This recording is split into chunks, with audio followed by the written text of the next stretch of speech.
Hey friends, ZenKahuna here. I'm going to show you a movement that I developed a few years back called, I call it the samurai.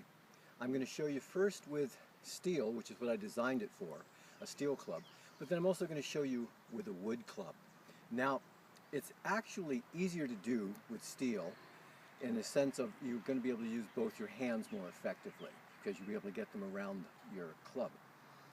But it's also fun with a large wooden. So if we take a look at these two, you see that these are both 10 pounds.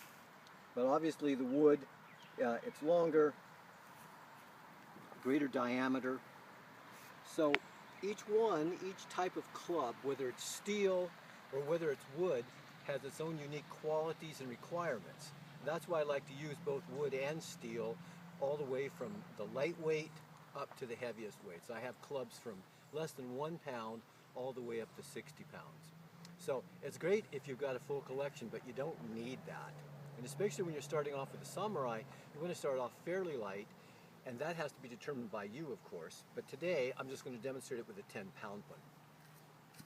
So let's take a look at how we do the movement.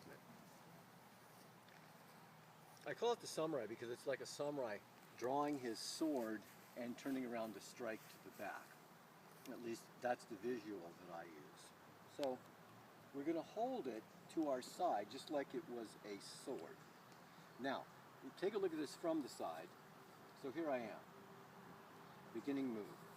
I'm going to take that, I'm going to put the opposite leg back. So if I'm on my left hip, I'm going to step back with my right foot, but I'm going to step not straight back, but over my foot a little bit because I'm going to do a rotation. The arms are going to do a little bit of an arc. So it's going to look like this. And then back up and around.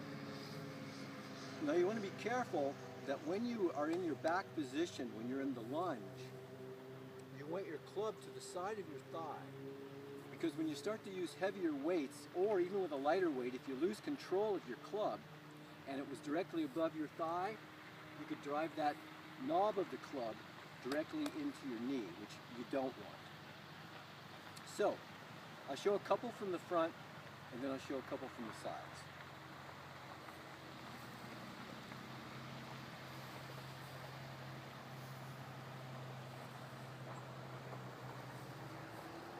Let's look at it from the side.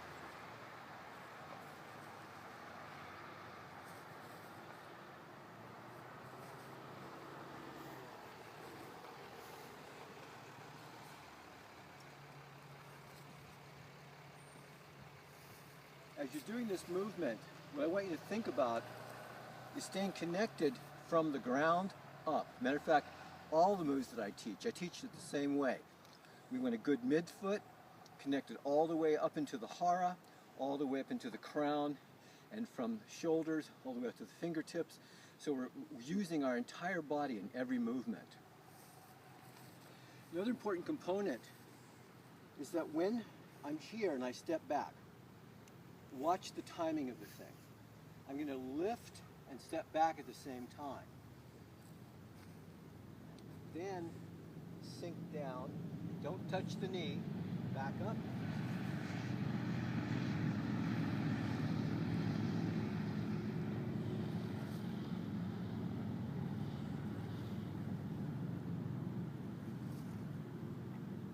Okay. So that's with the steel club. Now let's take a look at it if we're using a wooden club because we have to modify it a little bit. Obviously with the wood, I can't hold this as well this way. I turn my hand opposite. So I've actually got just a little bit of a cup here. So I'm here, I'm going to do the same basic movement. Let's look at it from the side. So I'm here, I'm going to do my step back, rotate, sink, and back up.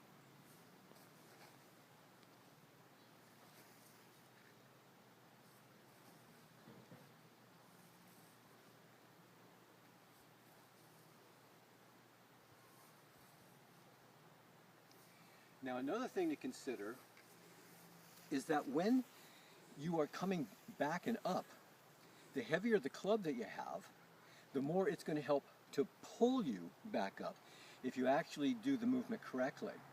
So in other words, coming from this position, if I use my leg drive and my core connection powerfully enough, what's going to happen is this club is going to act as a weight to pull me up and back. So the reason you want to be aware of that is if you've been training like with a 10-pound club, and then you go up to a 15 or a 20 or 25, what you find each weight is going to give you some different requirements, some different challenges. You want to be ready for those. Have fun doing this, and remember, if it isn't fun, don't do it. Love ya.